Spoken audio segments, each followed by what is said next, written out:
Greetings to all my friends out there in YouTube land. Got my parade wave going. I'm Rock Reynolds coming to you folks from North Royalton, Ohio.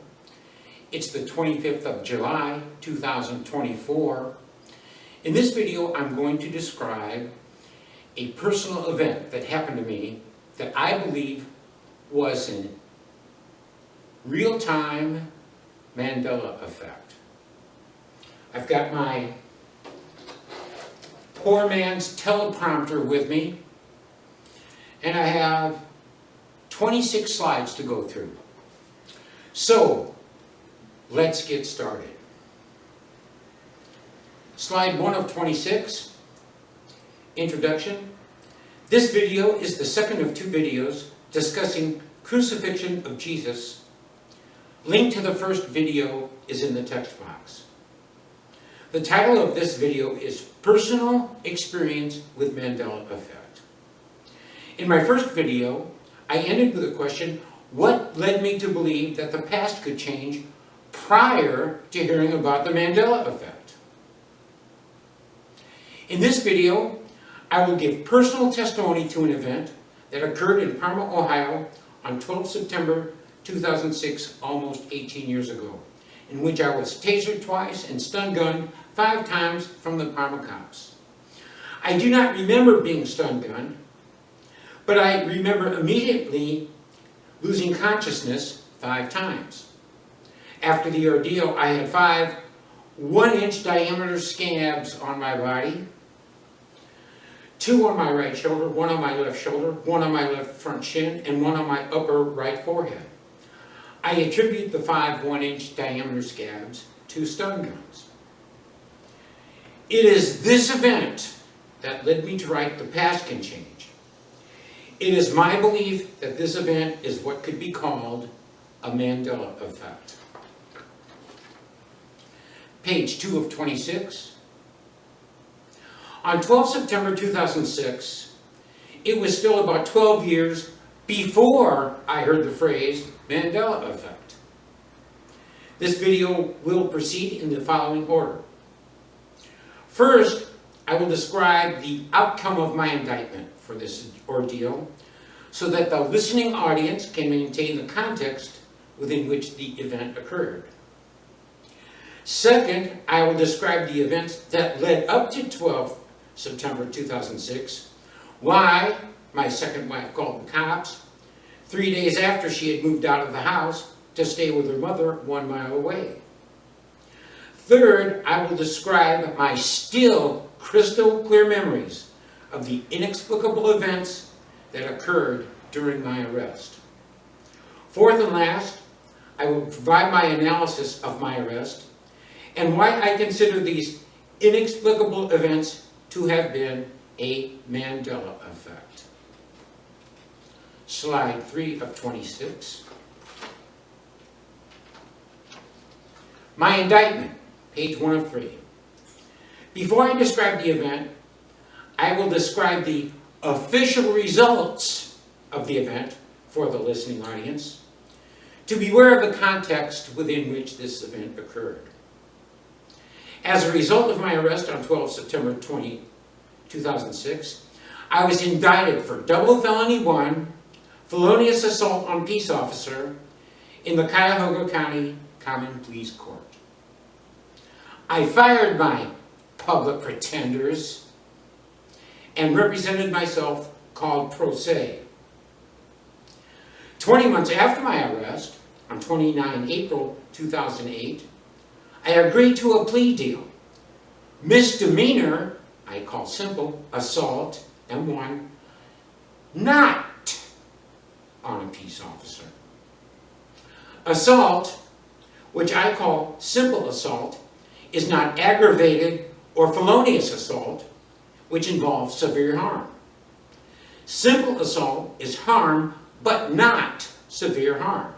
Simple assault is like throwing a glass of water on someone or spitting on someone.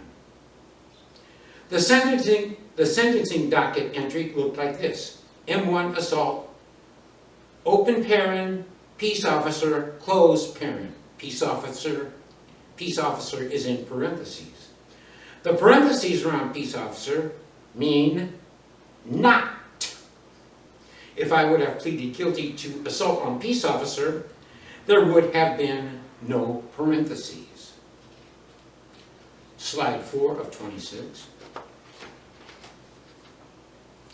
If you check the ORC, the Ohio Revised Code for assault, you will find that there is no such thing as a misdemeanor assault on peace officer.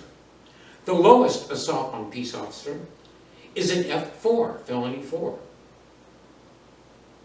For those who have heard of double jeopardy, not being tried twice for the same crime, that rule didn't apply to me.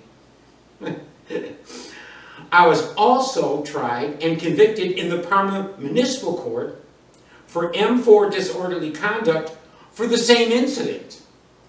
Conviction date in late January 2007. My motion for dismissal, based on double jeopardy, I waited until the misdemeanor trial was over, was denied for some reason by the Cuyahoga County Police Court judge. In both cases, my sentence was time served, 40 days, fines and court costs waived. 2 years after I walked out of the court a free man, I found my highest paying job ever at that time. So here's the official finding of the Common Police Court. After 20 months of felony 1 indictments over my head, I was found guilty of a misdemeanor.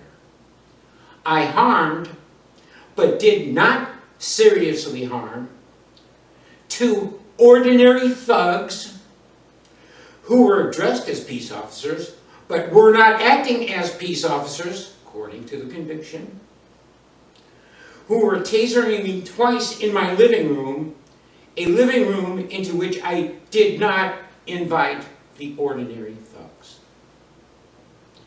Slide 5 of 26.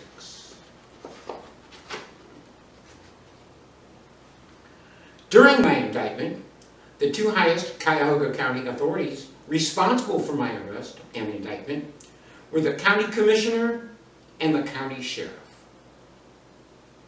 About 3 years after my release, both the county commissioner, Jimmy DeMoro, and the county sheriff, Gerald McFall, were removed from office for separate bribery charges, both totally unrelated to my case.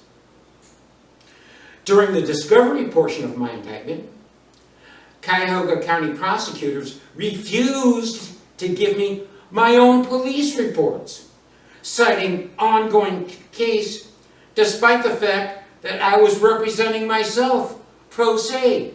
They wouldn't even give these to me in my discovery.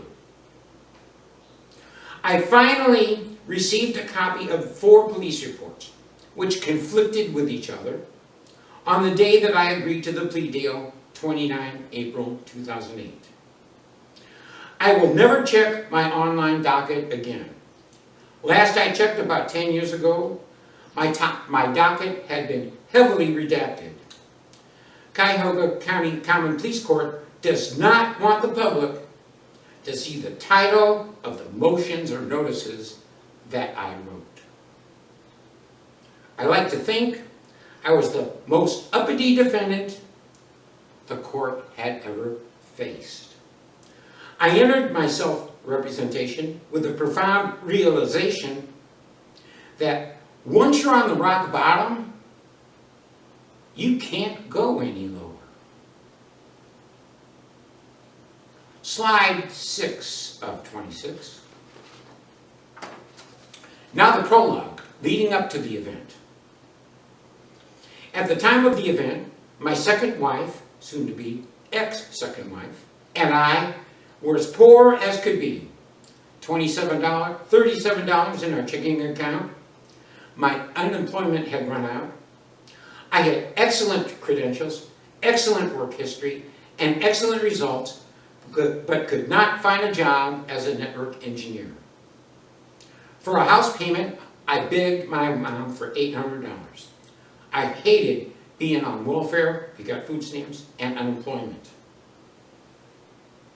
3 days prior to the event, I learned through my mom that my second wife was hiding about $10,000 from me. My second wife had the child support for her son sent to my second wife's mother, my soon-to-be ex-mother-in-law. I am extremely nonviolent, especially with chicks. If confronted with physical violence, I run away from chicks. I had already run away from my second wife on a previous instance. Slide 7 of 26. My then 11-year-old son had been the one to spill the beans about the hidden $10,000. So I confronted my son with my second wife present in the living room. Immediately after the mild verbal confrontation with my son, who denied spilling the beans, my second wife moved out of the house to temporarily live with her mother, who lived a mile away. My second wife took my son, her son, and one of our 4 dogs, the Basset puppy, with her to her mother's. With my second wife gone, I took command of the house. In the evening of 11 September 2006, I started cleaning, and I cleaned the house as it had never been cleaned before. I threw away all of the worthless yarn that my second wife had left strewn around the living room. I did not touch any of my second wife's clothes or other possessions. I did not touch any of my high school dropout, unemployed, video game playing, evil stepson's possessions. I threw away all of the Pokemon magnets, poisoning our refrigerator door. Slide 8. I waited until about 5 a.m. to take the garbage out, attempting to sneak the garbage out of the house.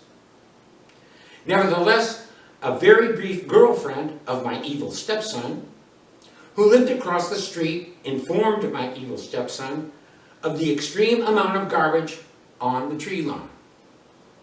It was this knowledge that prompted my second wife to call the cops. Even the police reports that I had finally been given acknowledged that there was no domestic violence involved, nor would there ever be. I'd run away from chicks who show signs of physical violence, and at that time, I could run faster than my second wife. Here's a couple interesting side notes. I had been a very prolific contributor to a conspiracy website called Godlike Productions, a website to which I will never return. I made my very last post to Godlike Productions, I think late on 11 September 2006, but could have been very early on 12 September 2006. I had hosted a thread about a 27 August 2006 Lexington crash that killed 50, called Calm Air Flight 5191 on Wikipedia. Slide 9 of 26. The official version of the Calm Air crash is that 2 pilots took off on the wrong runway, which they did take off on the wrong runway.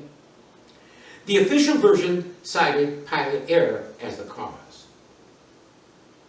By the end of my thread, I had concluded that wrong runway was not caused by pilot error, but was a sacrifice to Moloch, because it was impossible for 2 pilots to mistake a pitch black, NOTAMed out of service runway with a barrier for the brightly lit like a Christmas tree, only working runway at Lexington Airport. While hosting the Lexington crash conspiracy thread, I had also proclaimed a third law of God, and I proclaimed an end to the war in heaven without even knowing what the war in heaven was. So get a load of this.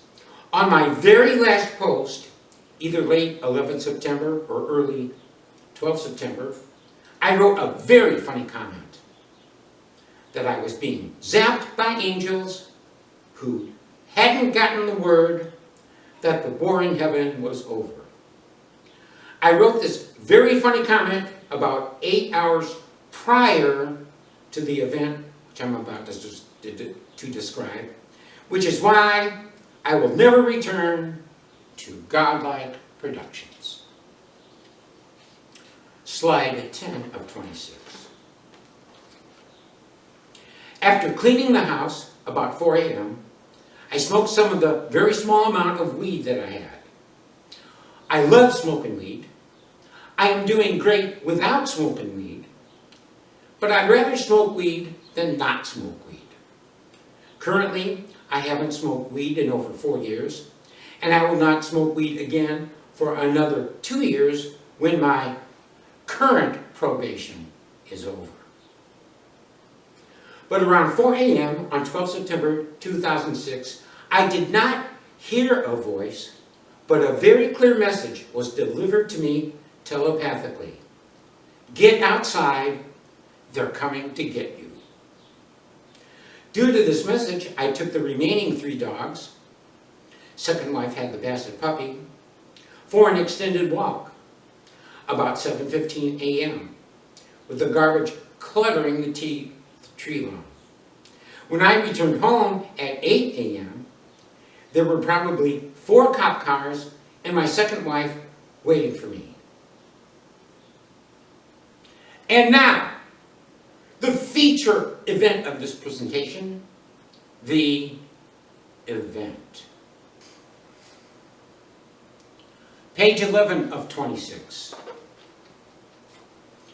When I returned home at 8 a.m., there were probably 4 cop cars, my second wife with the basset puppy, and about 10 neighbors outside watching the proceedings. I had the 3 dogs with me. There was a spokes cop on the sidewalk in front of my house who said sternly, "Tie up your dogs." I pointed to my second wife and said, "Officer, that woman has kept my 11-year-old son out of his bed on 2 straight school days." Spokes cop repeated, "Tie up your dogs." There were no other words exchanged between the cops and me. Nobody ever told me that I was under arrest. Now I know to ask. There were no other words exchanged between the cops and me. I was not even displeased to see the cops because I saw this meeting as an opportunity to get my 11-year-old son back into the house. I had no idea of what was about to transpire. But I don't need to be told more than twice, so I headed towards the front door with the 3 dogs. The 3 dogs were trotting, and I trotted too, heading into my house as I was told to do. I planned to place the dogs in the bedroom and immediately return to the front lawn. Slide 12 of 26. I was mentally prepared to be arrested.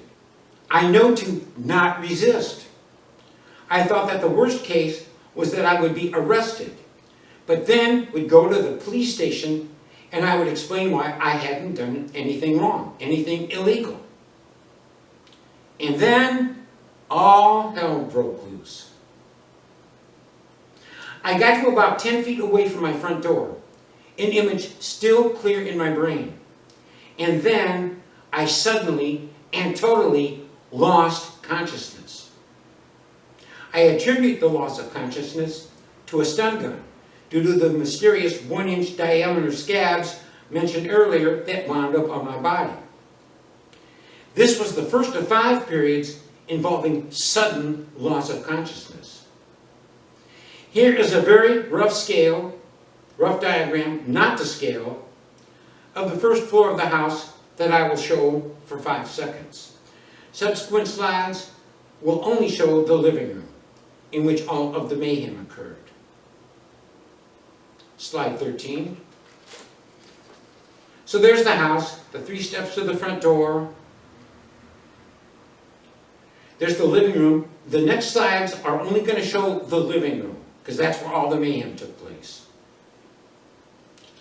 Slide 14 of 26. So here I am in my living room. First period of consciousness. Laying on the floor, on my back, feet about 4 feet from the door, pointed in a northwest direction. So that little image of me, I'm on my back. 4 men entered through the front door, fired at me. 4 areas of extreme pain across my chest. I had a clear thought that pain was penetrating into my body. I thought, they're shooting me with bullets. Time elapsed so far about 5 seconds. Immediately, with no sense of time elapse, still woozy, same 4 men entered through the front door, again, and fired. Same 4 areas of pain across my chest. But this time, no sense of penetration. I thought, they're shooting me with tasers, not bullets. Then I blacked out. That was another 5 seconds. Total time, 10 seconds. For those 10 seconds, 6 seconds of extreme pain, all 10 seconds extremely woozy. Slide 15 of 26. Second period of consciousness. My back's against the west wall, feet flat on the floor. So that little, you see second period of consciousness, that arrow there I am on the, that's my back against the wall, and those 2 little protrusions are my knees. Regained consciousness, as woozy and helpless as could be, about 7 feet away from the previous position on the floor. So I showed the previous position on the floor, and now I'm at this new position. I have no idea how I got there or the time elapsed. I did not know what happened to the 3 dogs. I thought cops were trying to kill me, so I weakly called Spike and hoped that Spike could protect me. I immediately regretted calling Spike because Spike should not be punished for a situation that involved me. Then I blacked out again. Total time, 10 seconds, no pain, but all woozy. I feel quite confident that Spike was not in the house, but I didn't know that when I called his name. Slide 16 of 26. Third period of consciousness. Description on next slide. So there I am in the middle of the room, on my back. I show a 10-foot taser tether, that's to another cop. I show my previous position against the wall. Somehow I made it to the middle of the living room. So slide 17, here's a description of what this was like. I regained consciousness for the 3rd time, about 10 feet away from my second period of consciousness. I was on my back, near the middle of the living room, with feet pointed southwest. There were 4 cops about 10 feet away, with 1 cop holding the taser on the other end of the tether. It is likely, but not confirmed, I wasn't looking, that there were an additional 2 or more cops close to the front door. When I regained consciousness, I was already being tasered. My feet were kicking wildly in the air, but I wasn't kicking at cops because my legs are not 10 feet long. I was kicking because I had 40,000 volts, admittedly low amperage, of electricity coursing through my veins, imparting extreme pain. Although in extreme pain, I had the wherewithal of mind to command the cops to leave my house. I yelled very loudly, "I command you to get out of my house. I command you to get out of my house." I had not invited the cops into my house, and it would have been very challenging to speak softly. Then I lost consciousness for a 4th time. Total time for 3rd period of consciousness, about 6 seconds, all extremely painful. Slide 18 of 26. There I am face down in the middle of the living room floor. Description on the next slide. 4th period of consciousness, on stomach, almost 0 energy, thought I would die, but very peaceful. page 19. I regained consciousness for the fourth time about 3 feet away from my third period of consciousness. I was on my stomach with head pointed towards the front door. I was completely drained of energy. I could not open my eyes. My breathing was as shallow as it had ever been. I calculated that my breathing rate was not sufficient to sustain life and that I was headed into death. Nevertheless, there was no pain, and I felt very peaceful. Pain, when suffocating, is not caused by lack of oxygen, but is caused by inability to exhale carbon dioxide. Unable to move, unable to open my eyes, breathing way too shallow to sustain life, I made telepathic contact with Creator, whom I called God at the time. I telepathed, God, if reincarnation is real, you've got a repeat customer request. I greatly enjoyed my 53 years of existence and would love to give existence another shot. Having made my request, it was finally time to face the music. And I thought to myself, I finally get to see what's on the other side. Immediately after having my other side thought, my breathing increased slightly, and I immediately knew that I was coming out of death, not going into death. Guess I'm going to live after all. Slide 20 of 26. At some undetermined amount of time after regaining consciousness for the fourth time, maybe 10 minutes, maybe 15 minutes, maybe something else, my breathing was deeper, and I remember being stood up and handcuffs being placed on me with my hands cuffed behind my back. I remember being led down the 3 steps outside my front door and being placed in the back seat of a cop car that was parked on the front lawn. When I placed my right leg into the back seat of the cop car, I noticed that there wasn't anyone else in the cop car. Thinking conclusively that the cops were trying to kill me, I chose to not be cooperative. What was there to lose if I'm going to be dead anyways? I yelled, I have command of the car.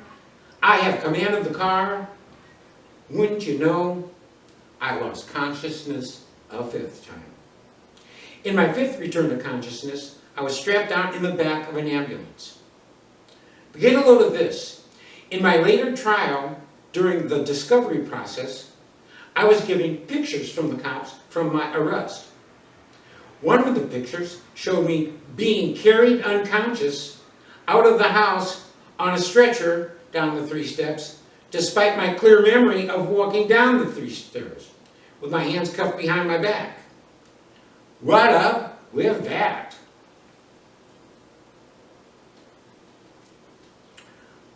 Slide 21 of 26. Analysis. I, Rob Reynolds, real name Roger Raynard, give you my sacred word that the details in this video are true exactly as I remember them. My very vivid memories have not changed in the almost 18 years since this event. Ask me 10 years from now, the description will be the same without any notes. The only truth has authority in Creator's universe. When one recollects real events, one is supported by Creator's universe, having firmly implanted the thoughts into one's head. Conversely, when a man lies, he's on his own with no help from universe. On many occasions, it is challenging to remember events that did not occur. Do the memories detailed in this video satisfy the requirements to claim that this event was a real-time Mandela Effect? Could there be other explanations? Could I have been implanted with false memories? Who does Rob Reynolds think he is, being protected by universe time resets? Jesus? Let's discuss. I do have Me and Jesus do have a lot in common. Both of us had families who wanted to lock us up for being insane. Mark chapter 3:21.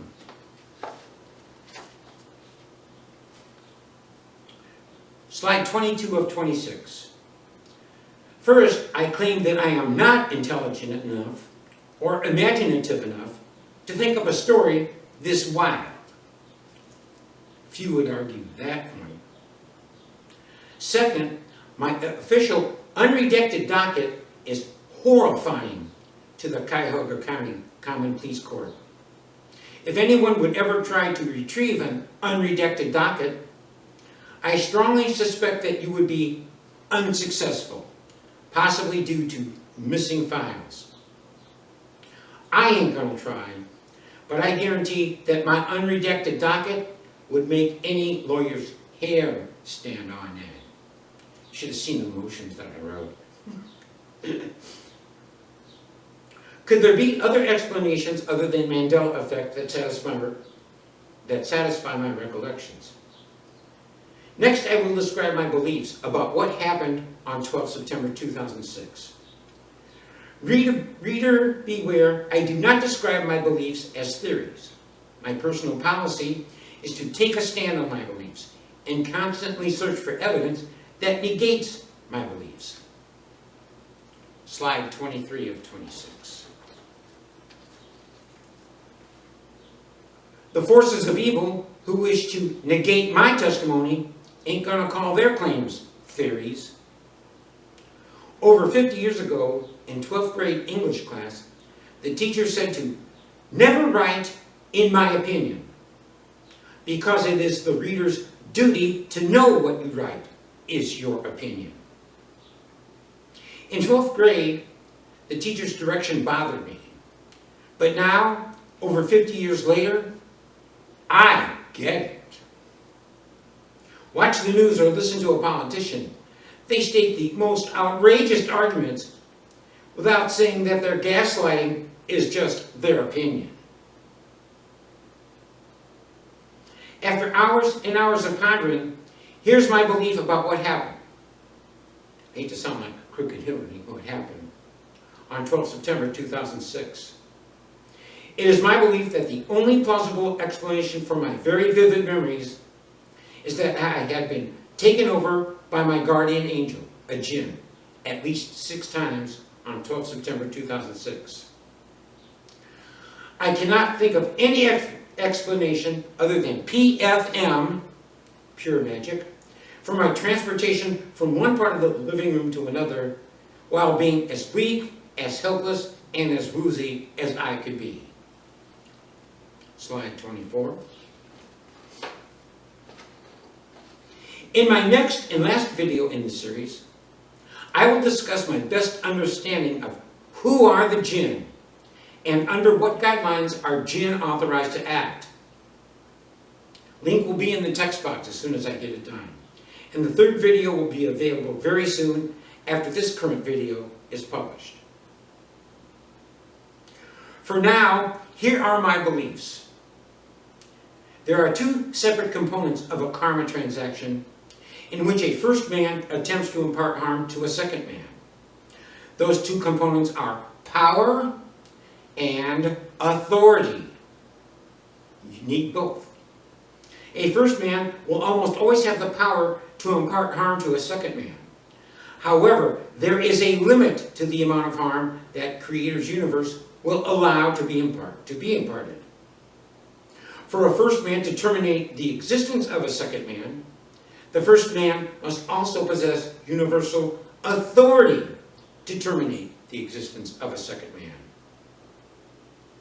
In times of war, each side has universal authority for termination of existence of the other side, emanating from the 4th law of Creator's universe, the law of defense. If a first man intends to kill a second man, the second man has authority to kill the first man to defend himself.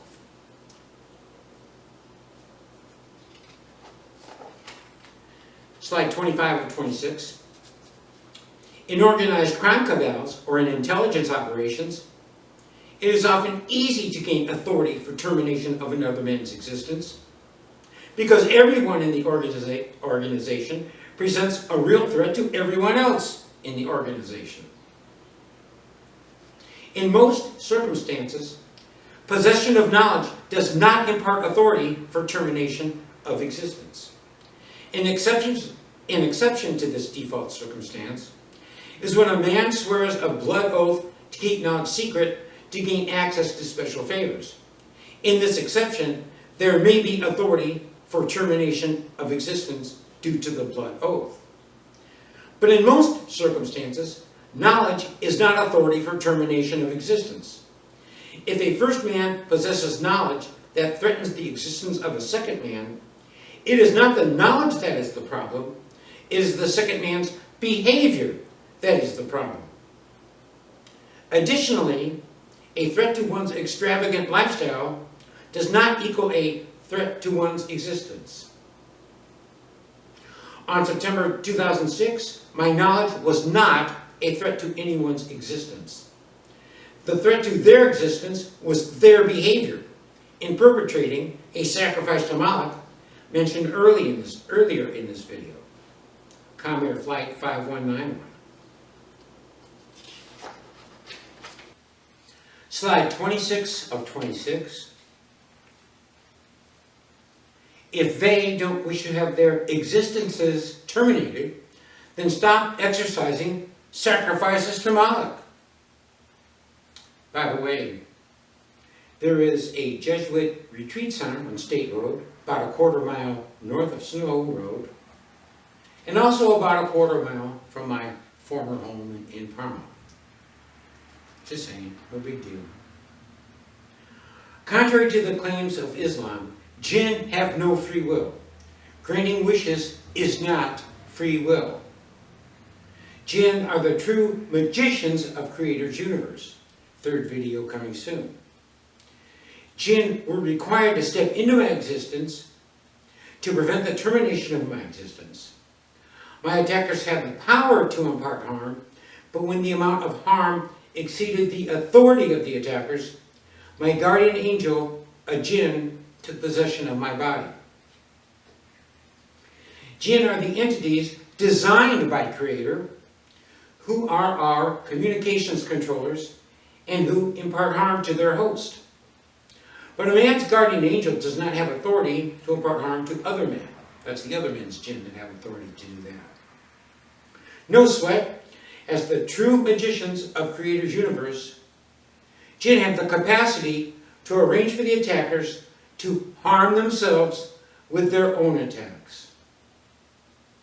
Stay tuned for the third video, Who Are the Jinn?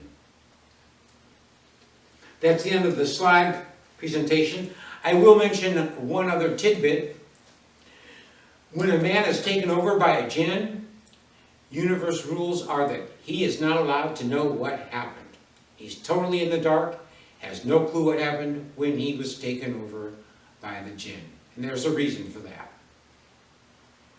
I'm Rock Reynolds. It's been a pleasure serving your educational needs on this YouTube channel. Wrap with you later.